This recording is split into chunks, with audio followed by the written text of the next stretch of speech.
Olá, meus irmãos, a paz do Senhor Jesus. Deus venha abençoar a sua vida nessa oportunidade de mais uma aula do Instituto Teológico Assembleia de Deus, Missão e Biadem. Que o Senhor Jesus Cristo venha nos dar entendimento, abrir o nosso coração, para que nós possamos entender a palavra do Senhor de forma satisfatória e de forma que nós possamos aprender para ensinar a outros também a palavra da verdade. Porventura você está neste vídeo e não é aluno do IBADEM, eu te convido a se matricular no nosso curso e estar estudando de forma sistemática conosco. Nosso curso de nível médio é composto de 24 apostilas, e cada apostila fala de um assunto bíblico, de um módulo de teologia, né? Então é muito interessante, muito compensador, né? Muito enriquecedor. Então, se porventura você não é aluno, nos procure, entre em contato conosco, até mesmo pelo comentário deste vídeo, eu estarei vendo e nós vamos estar esclarecendo para você as dúvidas que você pode ter, para que você possa estudar conosco. Eu tenho certeza que vai ser uma bênção para a sua vida, tá bom? Para os demais irmãos que já fazem o curso, os irmãos podem estar abrindo a sua apostila na página de número 46, né, que nós estamos falando sobre a tipologia, e a partir deste momento nós vamos falar sobre as figuras não humanas de Jesus, né, os tipos não humanos de Jesus. O que significa? Significa objetos ou coisas, né, que foram utilizados no Antigo Testamento de forma profética, apontando para Jesus Cristo, ou para o seu ministério, ou para o seu sacrifício. No caso do carneiro, né, ou do bode, esse caso aí, ele é exatamente um tipo não humano de Jesus e aponta para o sacrifício de Jesus. No caso aqui, a referência é Gênesis, capítulo de número 22, versículo de número 13, que está falando quando Abraão está ali no Monte Moriá, prestes a sacrificar Isaac ao Senhor, mediante um pedido que o Senhor havia feito para ele. Mas o Senhor, no último momento, no último instante, ele entrou com providência e enviou um carneiro para morrer no lugar de Isaac. Ali a representação, nós sabemos que Abraão ali, né, é tipo de Deus, né, o pai. Isaac é a humanidade que estava prestes a ser condenada ao inferno, e o carneiro representa Jesus, que veio para substituir, né, para fazer a expiação vicária, ou seja, a substituição do homem na condenação. E ele foi condenado e foi morto. Mas nós louvamos a Deus que o ressuscitou no terceiro dia. Essa representação é muito importante, muito sublime, porque ela nos afeta diretamente a nós, né? Então, esse é o caso aqui deste carneiro. Deus resolveu submeter Abraão a uma prova e mandou que ele oferecesse seu filho Isaque em holocausto. A finalidade era ensinar ao seu servo Abraão lições que, de outro modo, ele não poderia receber. Um carneiro foi enviado para ser sacrificado em lugar de Isaque. Do mesmo modo, Jesus foi crucificado por nós. Então é como eu falei, né? Aquele carneiro representava Jesus no seu sacrifício eterno para salvar a humanidade. O bode expiatório e o bode emissário. Esse texto aqui não está na sua apostila e ele está na sua Bíblia, em Levítico capítulo 16, do verso 8 ao verso 10. Se você tem uma Bíblia aí, você abre essa Bíblia para acompanhar esse texto, porque ele é importantíssimo na representação da tipologia. O texto que eu estou usando aqui é da NVI, Nova Versão Internacional, mas você pode estar vendo em qualquer versão da Bíblia que você tiver em casa aí. Veja só o que diz o texto: lançará sorte quanto aos dois bodes, um para o Senhor e o outro para Azazel. Arão trará o bode, cuja sorte caiu para o Senhor, e o sacrificará como oferta pelo pecado. Mas o bode sobre o qual caiu a sorte para Azazel será apresentado vivo ao Senhor para fazer expiação e será enviado para o deserto. Continuando, capítulo 16, verso 20 e 22, ainda na NVI, vai dizer: Quando Arão terminar de fazer a expiação pelo lugar santíssimo, pela tenda do encontro e pelo altar, apresentará o bode vivo. Então, colocará as duas mãos sobre a cabeça do bode vivo e confessará sobre ele todas as iniquidades e rebeliões dos israelitas, todos os seus pecados, e os porá sobre a cabeça do bode. Em seguida, enviará o bode para o deserto, aos cuidados de um homem designado para isso, e soltará no deserto o bode, e este carregará consigo todas as iniquidades dele para uma terra árida. Louvado seja Deus. Você percebeu aqui que no caso não estamos falando de um, mas de dois bodes? Um bode, ele era sorteado para ser sacrificado e para que o seu sangue servisse de expiação pelo pecado do povo. O outro bode, por sua vez, ele não era sacrificado. Arão, no caso, o sumo sacerdote, iria colocar as duas mãos sobre a cabeça desse bode, ia confessar o pecado de toda a nação, e esse bode, ele ia ser enviado para o deserto. Por isso o nome bode emissário. Ele seria enviado aos cuidados de uma pessoa para o deserto e dali, né, ele não teria mais notícia. Essa representação ela é importante porque o bode que foi sacrificado é tipo de Jesus Cristo, que foi sacrificado por nós. O seu sangue foi derramado na cruz do Calvário para que nós pudéssemos ser perdoados.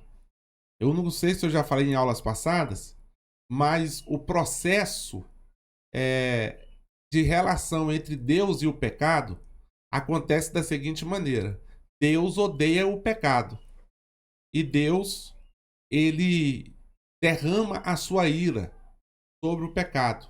Se o pecado estiver na vida do pecador, este pecador sofrerá as consequências. Mas o que Deus providenciou pela sua infinita graça e misericórdia? Um substituto para ficar no lugar do pecador. E esse bode, ele era o bode substituto. Então o que acontecia no momento do sacrifício? A ira de Deus, derramada sobre o pecado, se desviava da ira da vida do pecador para a vida da vítima que estava sendo sacrificada, porque ela estava substituindo o pecador. Então toda a ira de Deus se derramava sobre aquele sacrifício ali, livrando o pecador da morte, da maldição. E aquele bode receberia toda a ira de Deus e toda a maldição, né, consequência do pecado. Então, Jesus, quando estava na cruz, ele foi esse bode sacrificado, bode sorteado. Vocês vão se lembrar, em Isaías, lá no capítulo 6, no versículo de número 8, diz: E eis que uma voz disse: A quem enviaremos?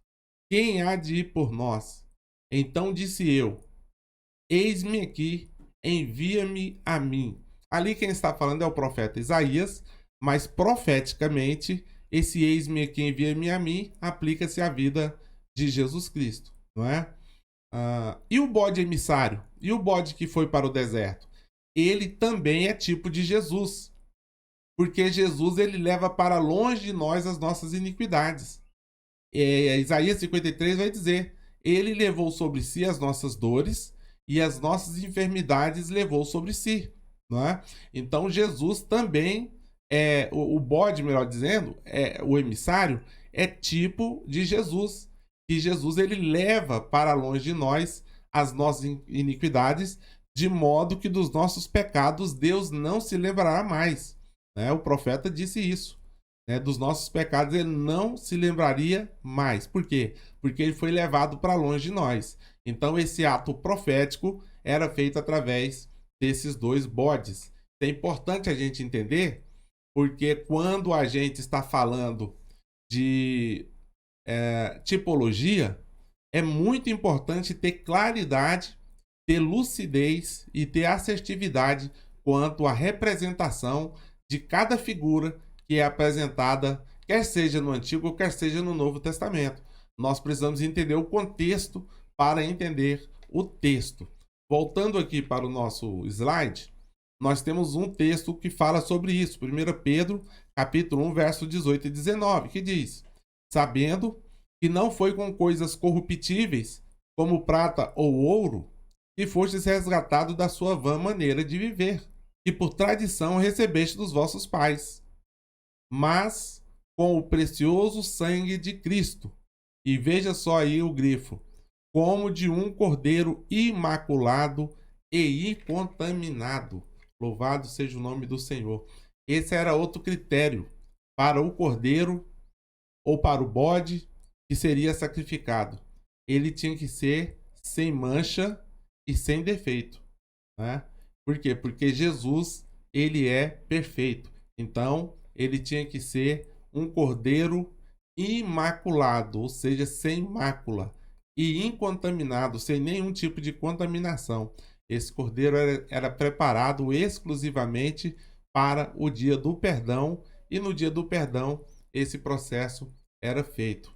Louvado seja Deus. Na página 46, nós só temos aí a representação da pedra, né? Que representa vários ângulos, vários pontos de vista, vários atos proféticos de Jesus Cristo. Nós vamos estar vendo alguns deles. Não veremos todos eles que está na sua apostila. Você precisa ler a apostila por isso, porque não dá tempo da gente falar de todos. Vamos falar de alguns aqui. Pedra é um título de Jesus Cristo. Veja só, 1 Pedro, capítulo de número 2, versículo 4. E chegando-vos para ele, pedra viva, reprovada na verdade pelos homens, mas para com Deus eleita e preciosa. Eis que ponho em Sião a pedra principal de esquina, eleita e preciosa.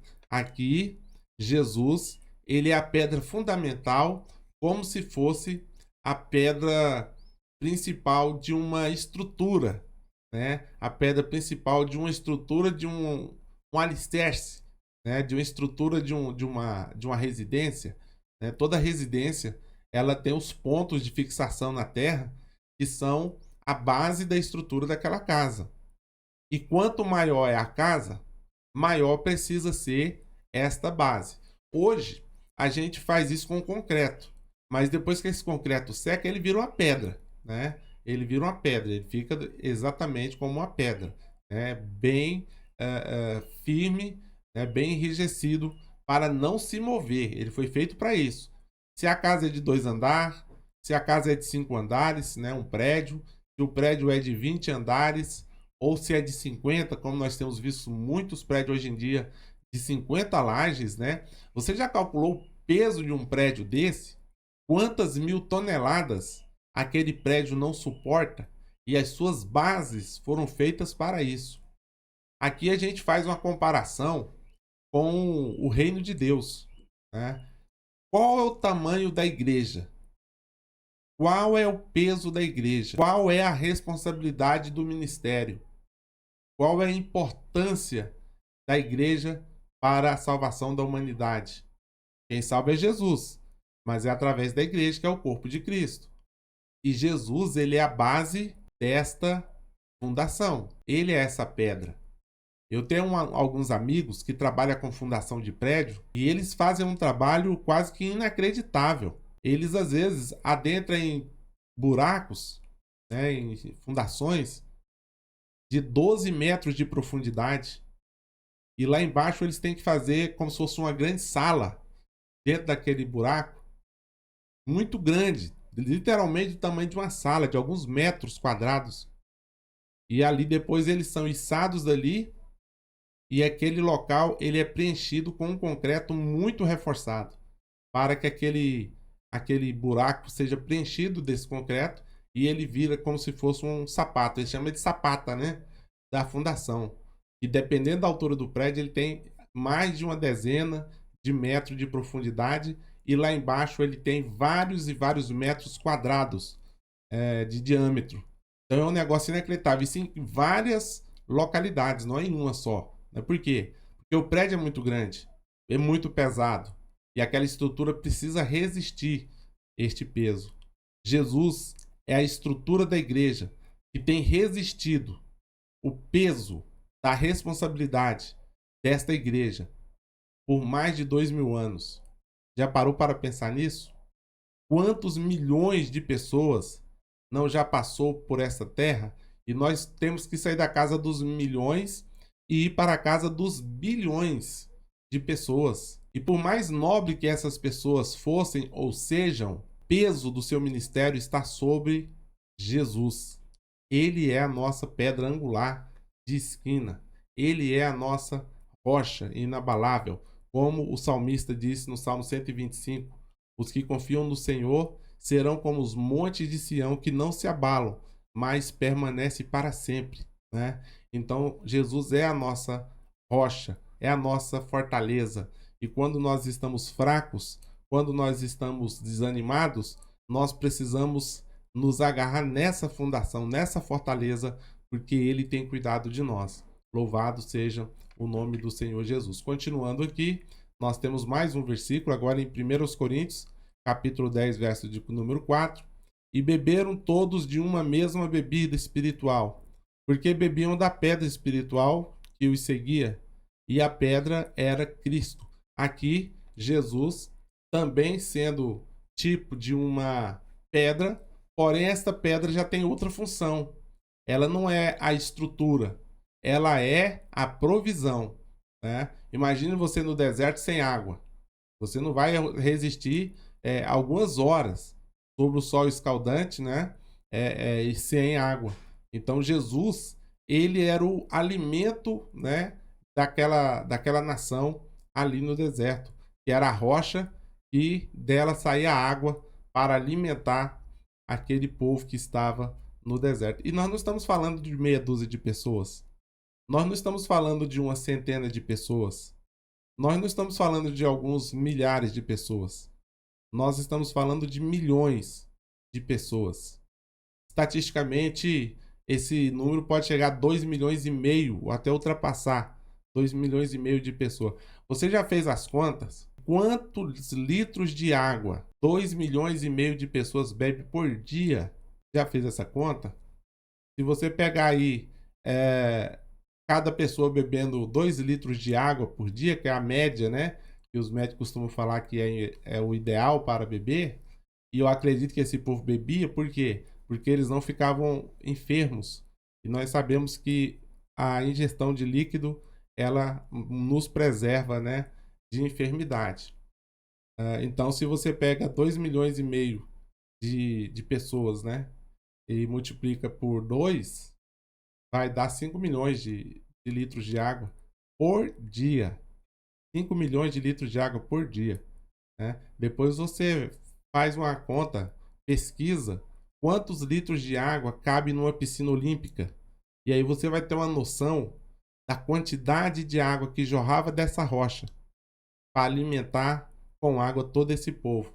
E você vai ver a tipologia perfeita de Jesus sendo o alimentador de todo aquele povo. E assim ele continua até hoje jorrando água viva sobre as nossas vidas. Nós temos 2 textos no Evangelho de João que fala de Jesus como sendo a água da vida. O primeiro, muito conhecido, capítulo 4 de João, quando ele está falando com a mulher samaritana, ele fala que da água que ele der a pessoa nunca mais vai ter sede, não é? E depois no capítulo 7 de João, lá na altura do verso 35 até o 37, ele vai falar: aquele que tem sede, vem a mim e beba. Quem crê em mim, como diz as Escrituras, rios de água viva fluirão do seu ventre, né? Então, ele é a água viva, ele é que nos alimenta, a provisão que nós precisamos para viver uma vida de esperança e de harmonia diante de Deus. Louvado seja o nome do Senhor Jesus. Tem mais um versículo falando sobre pedra aqui, Zacarias capítulo 3, versículo 9. Porque eis aqui a pedra que pus diante de Josué. Sobre esta pedra única estão 7 olhos, e eu esculpirei a sua escultura, diz o Senhor dos Exércitos, e tirarei a iniquidade dessa terra em um só dia. Esse texto talvez seja um dos textos mais fantásticos que nós temos falando sobre Jesus. Por alguns aspectos. Eu vou voltar para o texto aqui para os irmãos acompanhar. Vai dizer que esta pedra que estava diante de Josué. Quem era Josué? Esse Josué aqui, ele é o sumo sacerdote do pós-exílio. Ou seja, ele foi para Israel depois do exílio da Babilônia. tá? Não é o Josué lá que introduziu o povo em Canaã. Não confunda os Josués, não, tá? Esse Josué aqui é o sumo sacerdote dos dias de Zorobabel, que foi quem reconstruiu o templo destruído por Nabucodonosor. Então, esse era o sumo sacerdote e a pedra estava diante dele. Por que essa pedra estava diante dele? Os irmãos vão se lembrar que o sumo sacerdote era a única pessoa que podia adentrar uma vez ao ano no Santo dos Santos, um local do templo onde ficava a Arca da Aliança. Porém, depois do cativeiro, não se ouviu falar mais da Arca da Aliança. Não havia mais notícia dessa arca. O que aconteceu com essa arca? Provavelmente ela não foi levada para a Babilônia. Porque se ela fosse levada para a Babilônia, nós teríamos alguma menção ou da ida ou da volta dela. Porque quando Zorobabel volta para reconstruir o templo, o rei Artaxerxes mandou trazer de volta todos os utensílios do templo que haviam sido levados para a Babilônia. E se entre esses utensílios estivesse a Arca da Aliança, ela seria com certeza a primeira a ser mencionada, mas ela não foi mencionada nunca mais, né? No sentido de ter ela presente. Então, o que que os sacerdotes colocaram ali no lugar aonde ficava a arca? Eles colocaram uma pedra, uma rocha. E isso é profético, porque a arca representa a presença de Deus, de Yahvé, do Pai. A pedra representa a presença de Jesus, o Filho. Então aqui nós podemos ver a transição do período da lei para o período da graça, da protagonista do Pai para o protagonismo do Filho, né? Isso aqui é muito importante. E outra coisa que o anjo fala para Josué, ele diz assim: sobre esta pedra única, não tem duas pedras, ela é única, estão 7 olhos. Esta pedra, ela é única e sobre ela estão 7 olhos. Isaías, lá no capítulo 11, fala dos 7 Espíritos de Deus. E com certeza, esses 7 olhos, ele fala da onisciência. Onisciência, sabe de todas as coisas, vê todas as coisas. Nada está oculto aos olhos daquele que é onisciente. Então não tem como dizer que esta pedra é representação de outro que não seja Jesus Cristo, porque ele é onisciente. Agora, o mais fantástico, irmão, voltando aqui para o texto, ele vai falar algo muito intrigante aqui. Eis que eu esculpirei a sua escultura. Eis que eu esculpirei a sua escultura. Aqui nós temos 2 problemas. Um doutrinário e um outro hermenêutico. Lembrando que hermenêutica é a arte de tradução, de interpretação do texto. Veja só, primeiro ele fala que vai esculpir uma escultura. E a lei de Israel expressamente proíbe a construção de esculturas, né? Isso é óbvio. Quando a gente lê, por exemplo, o Êxodo capítulo 20, a primeira coisa que Deus fala é que não haverá outro Deus além de mim.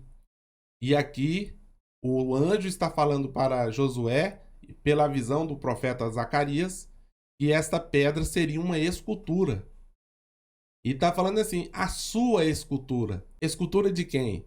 A escultura de Josué ou a escultura do Messias? Porque no final das contas, quem é o nosso sumo sacerdote? Não é Jesus? E Josué não era o sumo sacerdote? E como que foi a construção da escultura? Até então, Jesus não tinha um corpo visível, ele era espírito. Foi só na sua manifestação em carne que ele tomou uma forma, uma escultura, uma forma de homem. Filipenses capítulo 2 vai dizer, né, que ele esvaziou-se de si mesmo, não teve por usurpação ser igual a Deus, e tomando forma de homem, foi obediente até a morte de cruz. Então Jesus, ele é essa escultura de que o anjo está falando. A única pedra única e única escultura que Deus aceitou. Por quê? Porque ele é a imagem, né, do Deus vivo. Você está entendendo que coisa interessante? Esse texto ele é muito rico. Aqui a gente poderia gastar a aula todinha falando só sobre esse texto, né? Vamos voltar para o texto aqui para concluir. Diz o Senhor dos Exércitos, né? E tirarei a iniquidade desta terra num só dia. A escultura que seria construída, diz o Senhor dos Exércitos, tiraria a iniquidade desta terra em um só dia. Quanto tempo Jesus demorou para morrer na cruz? Não foi um só dia? E foi nesse processo que ele fez o sacrifício perfeito para nos remir dos nossos pecados? Isaías 53 não diz? Ele levou sobre si as nossas dores e as nossas enfermidades levou sobre si. Isso aconteceu em um só dia, né? Exatamente como o profeta havia dito 400 anos antes disso acontecer. Isso é maravilhoso, isso é importante. Nós precisamos entender que Jesus é a nossa salvação. Ele se fez carne, habitou entre nós e nós vimos a glória do unigênito Filho de Deus. E qual foi o propósito dele se fazer carne e habitar entre nós? Tem um ditado que eu detesto, né? Que é aquele que diz: nem Jesus agradou a todo mundo. Quando a pessoa está falando isso, ela está tentando justificar sua incapacidade, tentando colocar Jesus no mesmo nível que ela, dizendo que ele também não teve capacidade de agradar. Irmãos, entendam uma coisa de uma vez por todas. O propósito de Jesus aqui na terra não era agradar as pessoas. O propósito de Jesus aqui na terra era de salvar essas pessoas, não de agradá-las. Não de agradá-las. É curioso, né, que o apóstolo Paulo fala lá em Romanos, capítulo 8, verso 29, porque todas as coisas cooperam para o bem daqueles que amam a Deus, daqueles que são chamados pelo seu propósito. Todas as coisas. Não quer dizer algumas coisas. Isso significa dizer o seguinte: se eu amo a Deus, até as coisas ruins que acontecem na minha vida contribuem para o meu bem. Até as coisas ruins, são todas as coisas. Coisas boas e as ruins acontecem comigo. Se eu amo a Deus, todas elas contribuem para o bem daquele que ama a Deus, não é? Então, definitivamente, Jesus não veio agradar, ele veio salvar. E para isso, coisas ruins precisam acontecer na nossa vida para que nós não nos afastemos dos seus caminhos, da sua palavra, né? Que nós não venhamos ficar muito tranquilo, e perder assim a nossa comunhão com Deus. Por isso que algumas coisas acontecem conosco, para que nós corramos para os pés de Jesus, para pedir a Ele a sua proteção. Louvado seja o nome do Senhor. Aqui nós temos outro texto muito importante, em Mateus capítulo 7, verso 24, que diz: todo aquele, pois, que escuta as minhas palavras e as pratica, assemelhá-lo-ei ao homem prudente que edificou a sua casa sobre a rocha. Vamos fazer uma pequena reflexão aqui sobre esse texto. E aí eu vou usar o exemplo de um mecânico, ou melhor, de um aluno que decide estudar mecânica. Ele vai para um instituto de mecânica e ele faz ali um curso de técnico em mecânica. Ele fica ali pelo menos 3 anos estudando. E ele termina o seu curso e ele pega o seu diploma. E ele volta para casa com o seu diploma e com o conhecimento que ele adquiriu.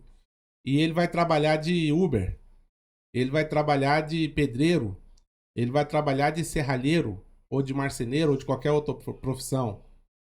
A gente pode chamar ele de mecânico só porque ele fez o curso? Sendo que ele não pratica aquilo que ele aprendeu? Obviamente não. Obviamente não.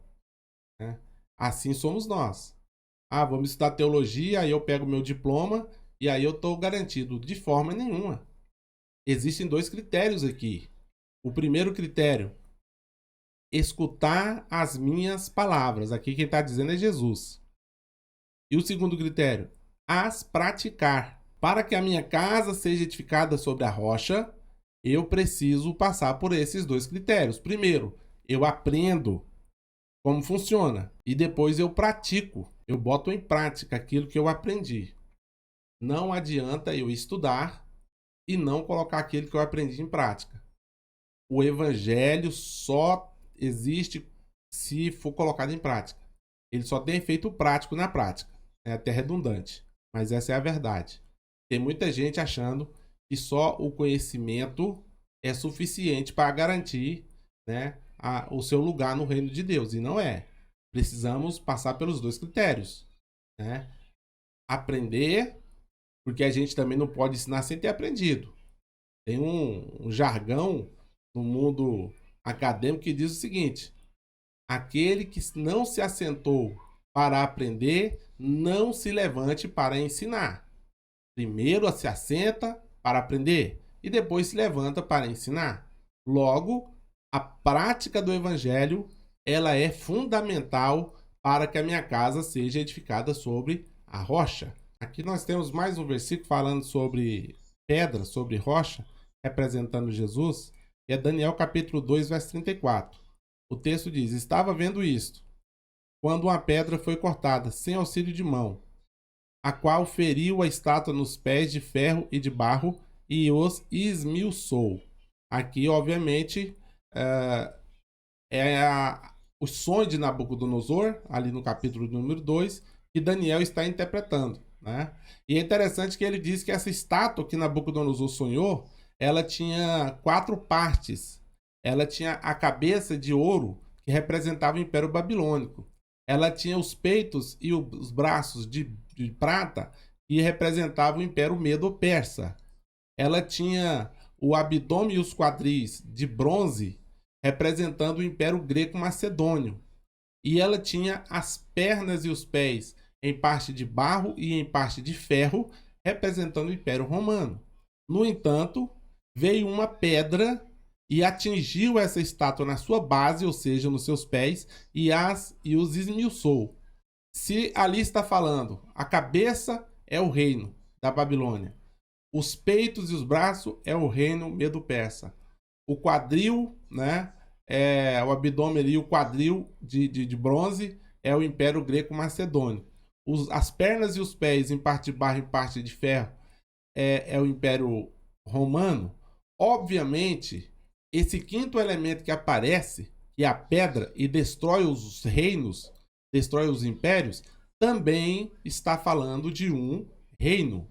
Isso é hermenêutica básica. Aqui, no caso, hermenêutica escatológica, mas é beabá, né? Então, esta pedra representa o reino de Cristo. O reino de Cristo que subsistirá sobre todos os outros reinos. Ele reinará em toda a terra por um período, né? A princípio de 1000 anos, depois para a eternidade. Nós temos que entender isso, né? São 5 elementos aqui, né? E a rocha, ela aqui é o tipo do reino de Jesus Cristo, né? Podemos falar que é o reino milenial? Ok, podemos. Mas o reino milenial vai ter o final, né? No juízo final. Mas a eternidade vai continuar Jesus sendo o Rei dos Reis e Senhor dos Senhores. Isso é muito importante nós entendermos. Então veja a quantidade de representação que nós temos aí de Jesus como pedra. Eu só falei de alguns. Se você ler a apostila e pesquisar sobre isso, você vai encontrar outros tantos tipos de pedra. Um que talvez eu não possa deixar de falar é quando Jesus fala para Pedro: tu és Pedro, e sobre esta rocha edificarei a minha igreja.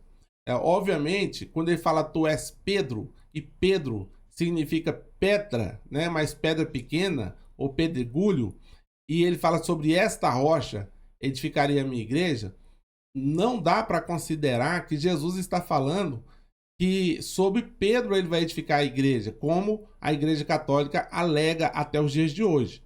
Ele está falando dele mesmo. Ele é a rocha, ele é a pedra, ele é o fundamento. Não fazia nenhum sentido ele dizer que o fundamento ia mudar agora, não é mais Jesus, agora o fundamento é Pedro. Qual o sentido que tem isso? Não faz sentido. E eu não estou falando de sentido lógico, estou falando de sentido bíblico, tá? Porque em teologia você não trabalha com lógica, você trabalha com fé, com Bíblia, não é? E esse é um caso clássico. Quando ele fala sobre esta rocha, edificarei a minha igreja, ele está falando dele mesmo, né? Que é a rocha inabalável e a rocha angular de esquina. Louvado seja Deus. Dando continuidade, a gente não tem mais tempo de falar sobre pedra, né? Tinha muito mais pedra para falar, mas enfim. Página 52 da sua apostila, você vai encontrar o tabernáculo, o templo portátil. Êxodo, capítulo 25, versos 8 e 9 diz: E me farão um santuário, e habitarei no meio deles, conforme tudo o que eu mostrar para o modelo do tabernáculo e para o modelo de todos os seus móveis. Assim mesmo o fareis. Aqui, meus irmãos, o texto está falando do tabernáculo, da tenda que Moisés construiu logo depois de sair do Egito. Nós não estamos falando aqui do templo, nós não estamos falando de outra coisa que não seja o tabernáculo, tá? Para o contexto ficar bem esclarecido para vocês. Aquele tabernáculo foi construído ali no deserto. Continuando aqui, a aparência do tabernáculo era essa aí, ó. Havia um pátio, né? Um pátio, ele era retangular, e dentro desse pátio nós podemos visualizar na frente, logo no início aí na parte de baixo da imagem, a porta. Só tinha uma porta de entrada no tabernáculo. Depois, um pouco mais na frente, você vai ver ali uma fumacinha saindo, e ali é o altar do holocausto, aonde era feito os sacrifícios, especialmente sacrifício pelo pecado, mas os sacrifícios eram feitos aí. Logo na frente você vai ver uma tenda, né? Essa tenda aí é o tabernáculo propriamente dito. E esse tabernáculo é dividido em duas partes no seu interior. Na primeira parte ficava o lugar santo, e aí havia uma cortina, e atrás da cortina, no fundo do tabernáculo, ficava o lugar santíssimo, ou o santo dos santos. E nós vamos agora ver um pouquinho, né, sobre a representação. A propósito, esse monte de tendas que a ilustração trouxe aí em volta do tabernáculo são as tribos de Israel.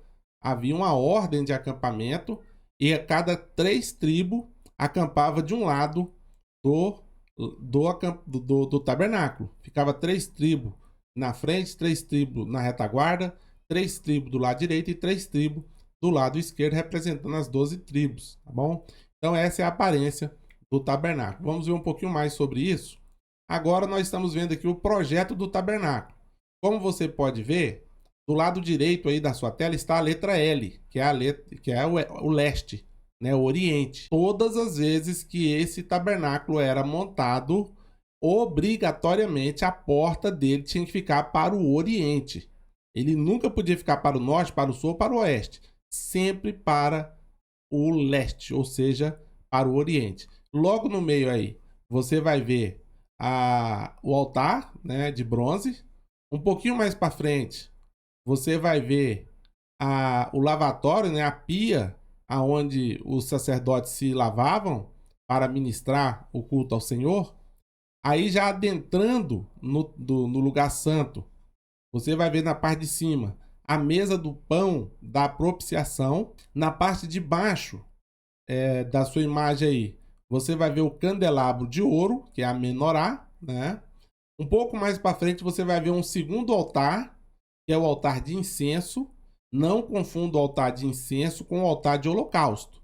O altar de holocausto é esse de bronze, lá fora, aonde se faziam os sacrifícios. O altar de incenso ele tinha outra função, que era oferecer sacrifícios pacíficos, e a fumaça deste incenso, ela inclusive em Apocalipse é representada como a oração dos santos. Lá fora você pede perdão pelos pecados. Lá dentro você tem comunhão com Deus que perdoou os seus pecados. Até porque se você não teve seus pecados perdoados lá no altar de bronze, ao passar pela tenda e entrar no lugar santo, você estaria morto. Então não teria como você fazer nada ali. Se você está adorando o altar do incenso, é porque você passou pelo teste e teve os seus pecados perdoados. Eu estou falando aqui no contexto de Israel, e quem tinha acesso a esse tabernáculo era única e exclusivamente os levitas, tá bom? Os levitas, os filhos de Arão, né? E os filhos de Levi. Os filhos de Arão eram sacerdotes, e os demais filhos de Levi, eles eram os serviçais que trabalhavam na manutenção deste templo. Depois você vai ver um risquinho preto, que é a cortina, né? O véu do templo, era chamado de véu. E lá no fundo você vai ver a Arca da Aliança no lugar santíssimo. Então você percebe que eles sempre tinham que estar dessa forma. Eles tinham que ser colocados nesta posição. Eles não podiam mudar a posição ao seu bel prazer, como muitas irmãs gostam de fazer em casa, de trocar móveis de lugar, né? Uma semana o sofá está de um lado, o armário do outro, depois ela inverte, troca a geladeira com fogão. No caso do tabernáculo, não podia haver nenhuma alteração. Por quê? Porque Deus ele trabalha com decência e com ordem. Eu não estou aqui dizendo que a irmã que muda cama de lugar, bota o guarda-roupa no outro, ela não tem decência e ordem. A casa dela, ela tem liberdade para fazer, tá? Eu estou falando aqui no contexto do tabernáculo, né? De ministração de culto. No contexto de ministração de culto, nós temos que entender que precisa haver decência e ordem em outra. O mandado de Deus é soberano sobre nossas vidas. Agora, voltando aqui para o tabernáculo, eu vou te mostrar a razão pela qual esses elementos eles não poderiam ser mudados de lugar e o propósito de cada um deles. Mas só o que eu vou fazer aqui agora, você já vai ter uma noção do porquê ele era feito dessa maneira e o que, de forma geral, ele representava. Observe só. E de novo, o que formou aí o desenho?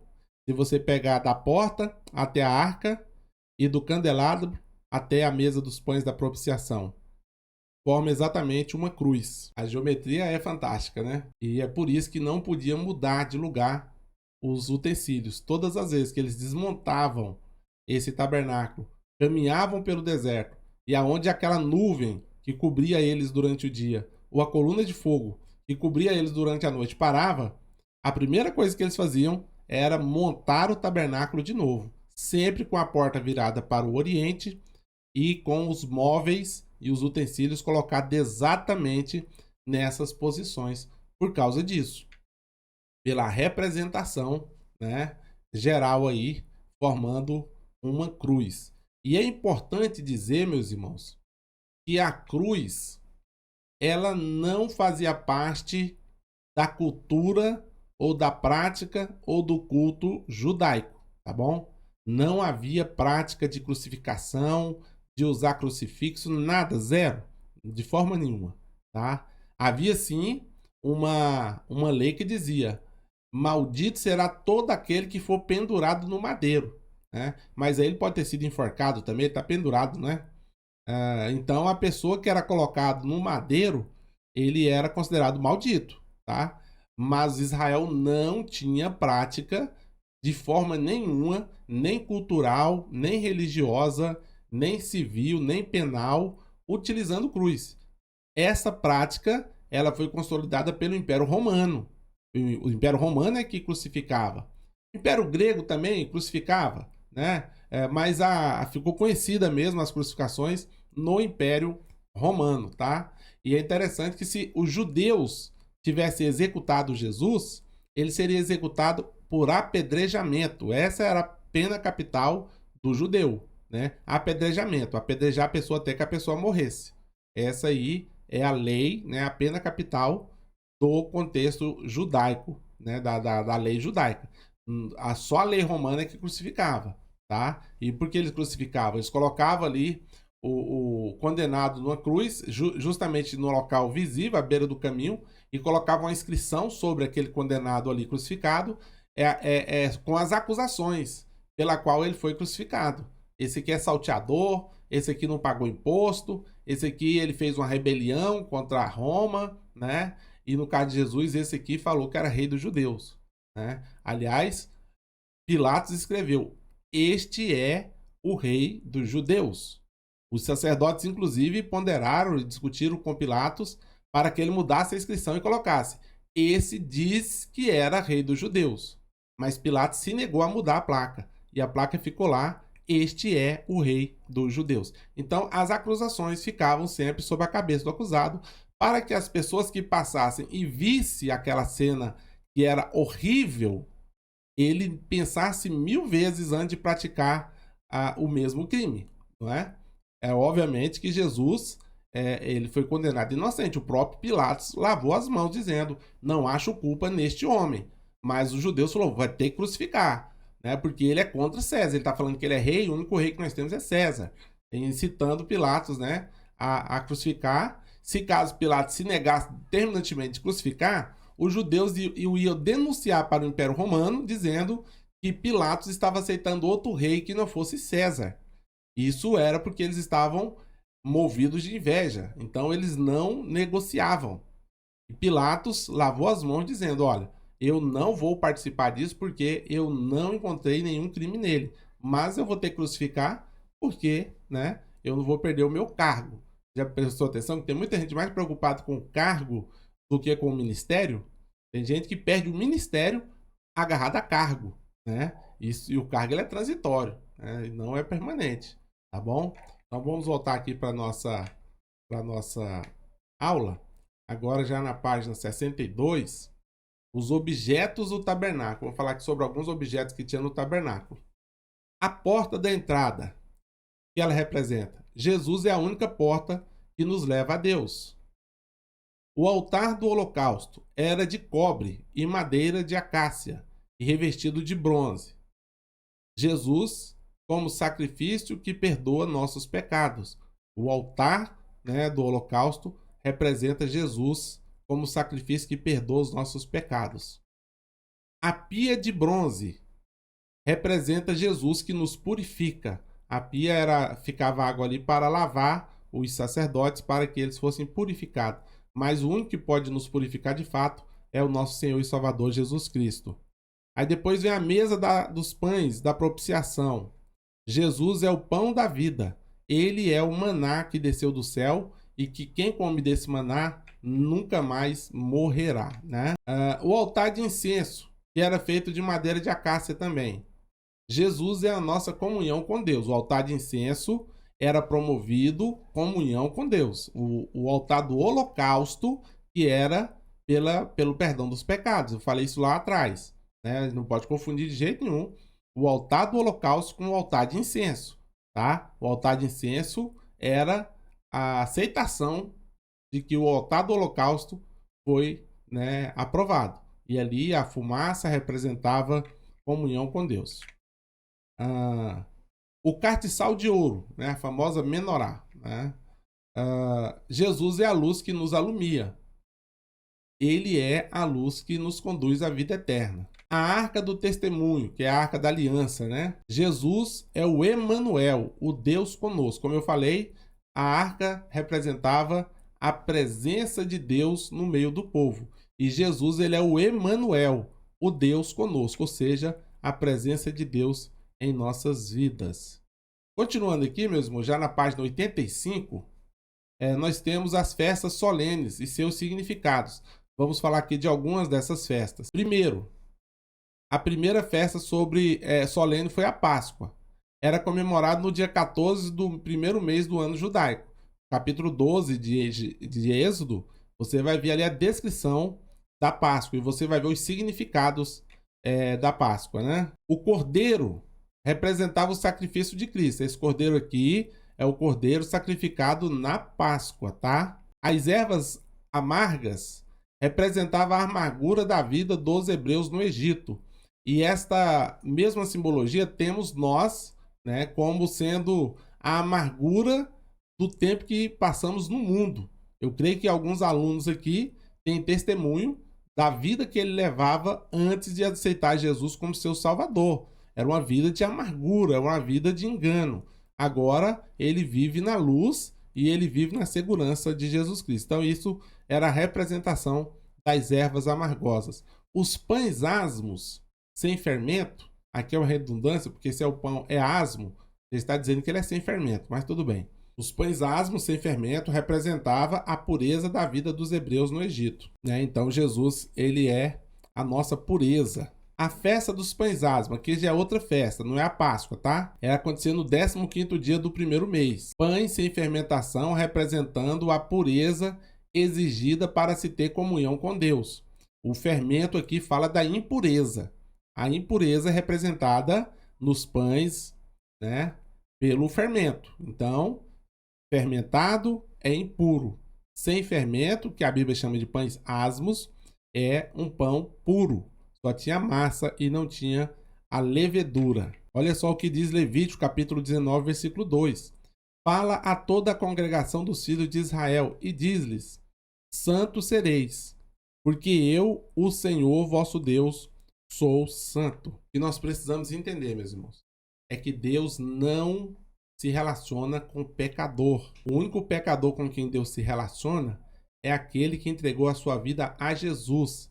E Jesus é o seu sacerdote, aquele que intercede por ele no céu, né? O Espírito Santo intercede por nós, junto ao Pai, mas Jesus também intercede por nós. Está lá em Romanos, capítulo 8, né? A partir, se eu não falei a memória, do verso 29. Fala que o Espírito Santo intercede por nós, verso 27. Com gemidos inexprimíveis, e depois vai dizer que Jesus também intercede por nós. E é por isso que as nossas orações, a nossa adoração é aceita. Mas Deus não se relaciona com o pecador que não esteja coberto com o sangue de Jesus, tá? Isso precisa ficar muito claro. Eu costumo dizer o seguinte: a única oração que Deus aceita de um pecador é a oração de confissão e de arrependimento. Salmo 51 vai dizer que um coração quebrantado e contrito não desprezarás, ó Deus, né? É a única oração de um pecador que ele aceita. Vamos continuar aqui. O versículo número 8 diz, de Mateus 16, né? Do verso 6.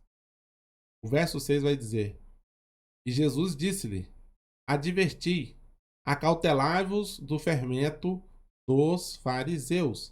E quando Jesus fala isso, a princípio, a gente pode pensar que o fermento aqui representa o pecado. Neste contexto aqui, não. Veja só o que Jesus diz depois, no verso 11. Não compreendeis que não vos falei a respeito do pão, mas que vos guardasse do fermento dos fariseus e saduceus? Se você ler entre o versículo 6 e o versículo 11 de Mateus 16, você vai ver que os discípulos, quando ouviu Jesus falar, acautelai-vos dos fermentos dos fariseus, eles achavam que Jesus falou aquilo porque eles não tinham levado pão com eles estavam no barco e não tinha pão. Mas Jesus vai dizer: eu não falei do pão, eu falei do fermento dos fariseus. Versículo 12. Então compreenderam que Jesus dissera que se guardassem do fermento, não do fermento do pão, né? Mas da doutrina dos fariseus.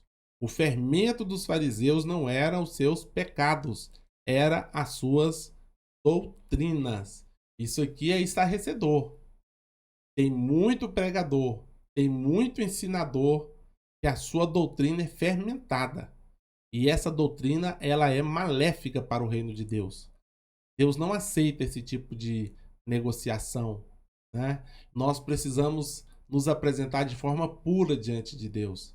E nos apresentar de forma pura diante de Deus não é nos apresentar de forma perfeita. Deus não espera de nós a perfeição, mas Deus espera de nós a pureza. A pureza, ela é representada pela santificação. Santificação é a separação do homem e do pecado, né? Da exclusividade do homem para Deus, deixando o mundo em segundo plano. Esse é o significado do processo de santificação. E é sobre isso que Jesus está falando.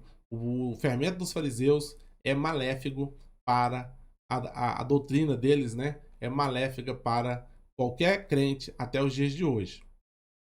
Voltando aqui na página 93, a festa das primícias, que era a festa dos primeiros frutos.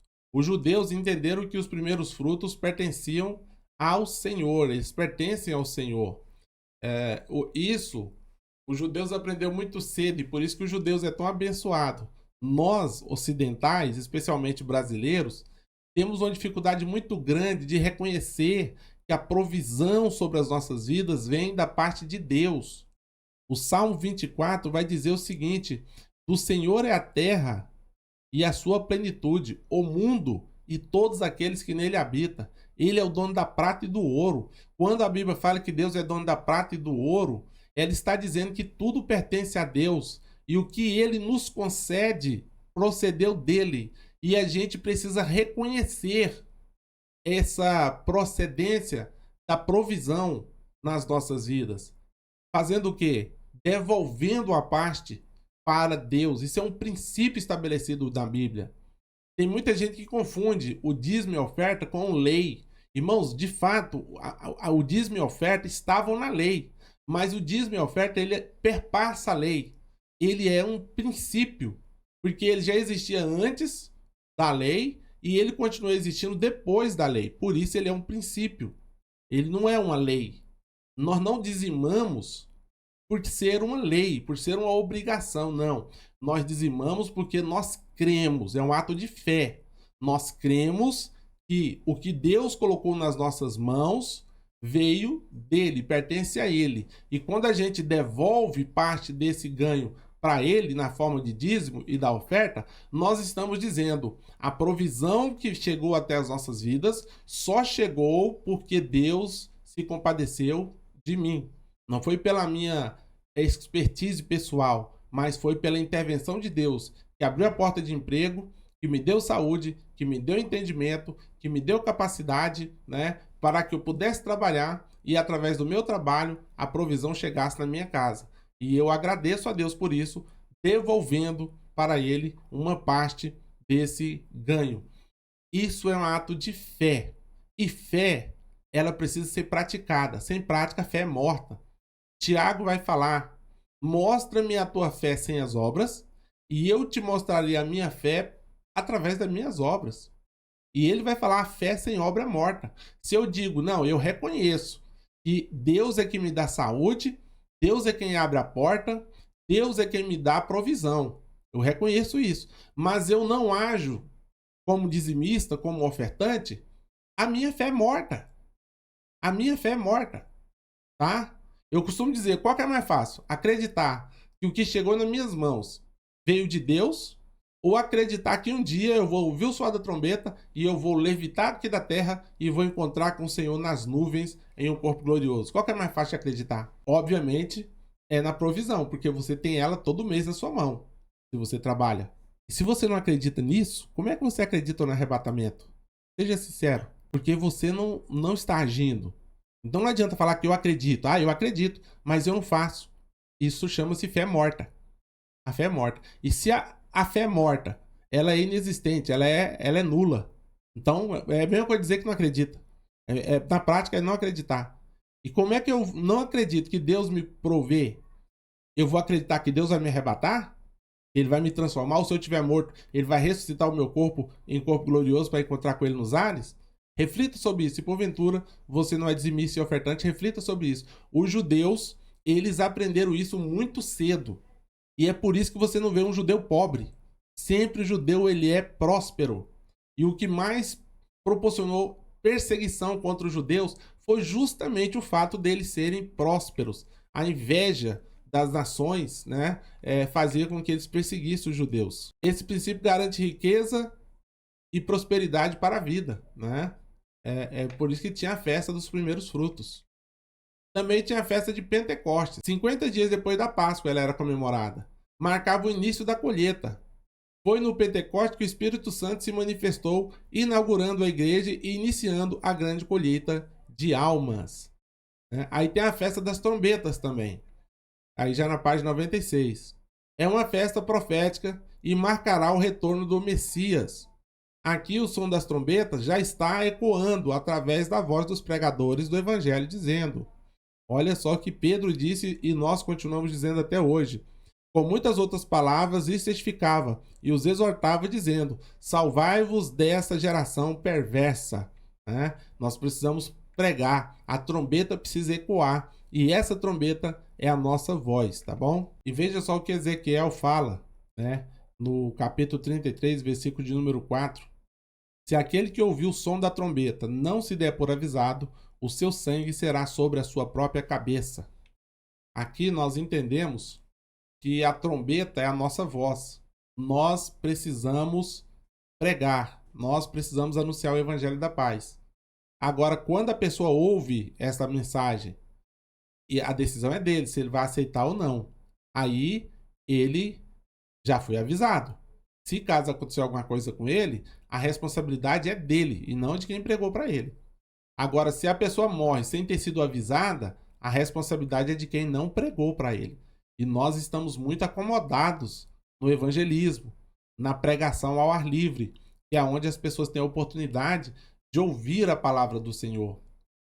Cadê os cultos nas praças? Cadê os cultos nas ruas? Cadê os cultos nas feiras? Cadê o evangelismo de porta em porta? Nós não temos feito isso. Estamos concorrendo uns com os outros, disputando e degladiando uns com os outros para pregar nos púlpitos da igreja. Irmãos, ali você está pregando para crente. E a mensagem também, especialmente se ser pregada por descrente. Dificilmente o descrente vai na igreja. Mas se você for lá na rua e você falar da palavra de Deus, ele vai ouvir. E se ele ouvir e ele não aceitar o seu como Salvador, você não tem nenhuma responsabilidade sobre a vida dele. Você fez a sua parte. Mas o problema que me preocupa é que nós não estamos fazendo a nossa parte. E qual é a nossa parte? Soar a trombeta. E aqui o soar da trombeta é a nossa voz. É a mensagem do evangelho, é anunciar que Jesus Cristo está voltando. Isso nós não temos feito. Pelo menos não de forma satisfatória. Nós precisamos nos movimentar. Nós precisamos nos reunir. São tantas congregações. E cada uma individualizada. Cada um correndo a seu próprio interesse. Lê o livro de Ageu, irmão. Lê o livro de Ageu, ele é pequenininho. Ele, se eu não me engano, ele tem 3 capítulos só. Você lê ele em 10 minutos, dá uma lida lá. E você vai ver o que acontece com quem corre a seu próprio interesse. Ele perece. Ele empobrece. E ele fica de uma forma deplorável. E nós temos deixado a unidade da igreja se dispersar por causa das denominações. A gente precisava se juntar, independente da denominação, desde que a gente professe a mesma fé e crê nas mesmas doutrinas, nós não podia haver barreira para se evangelizar. Qual é a dificuldade de juntar 10 congregações no mesmo setor, independente da denominação, e juntar esse povo e sair nas ruas para fazer grandes movimentos? Hoje os movimentos grandes a gente precisa trazer um pregador famoso, um cantor famoso, e é um absurdo de caro. E traz ele para quê? Para pregar para crente, para cantar para crente. Meu Deus do céu, até quando a gente vai ficar dormente nessa área? Jesus de fato está para aparecer nas nuvens, para buscar a sua igreja.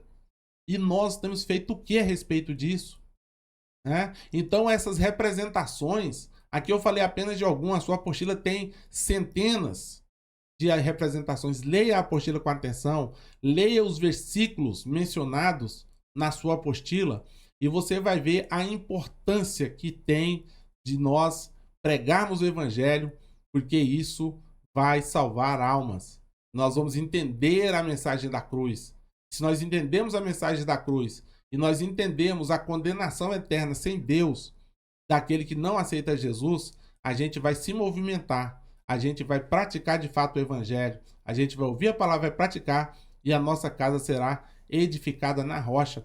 Por que tem muitas famílias cristãs sendo destruídas? Por que tem tantos casamentos cristãos sendo destruídos? Por que tem tanta prostituição entre os jovens cristãos? É porque não estão com a casa edificada na rocha. Isso é óbvio. Um casamento cristão cuja casa é edificada na rocha, ele não se dissolve. Uma igreja cristã, uma família cristã na rocha, ela não fecha suas portas. Portanto, meus irmãos, nós precisamos abrir os nossos olhos, despertar do sono da negligência, para que assim a gente possa entender que Jesus está às portas. E se a gente olhar pela ótica do apóstolo Pedro, no capítulo 3, na segunda carta do apóstolo Pedro, ele diz que Jesus ainda não voltou porque ele é longânimo para conosco, não querendo que ninguém de nós se perca antes que venhamos ao conhecimento da verdade.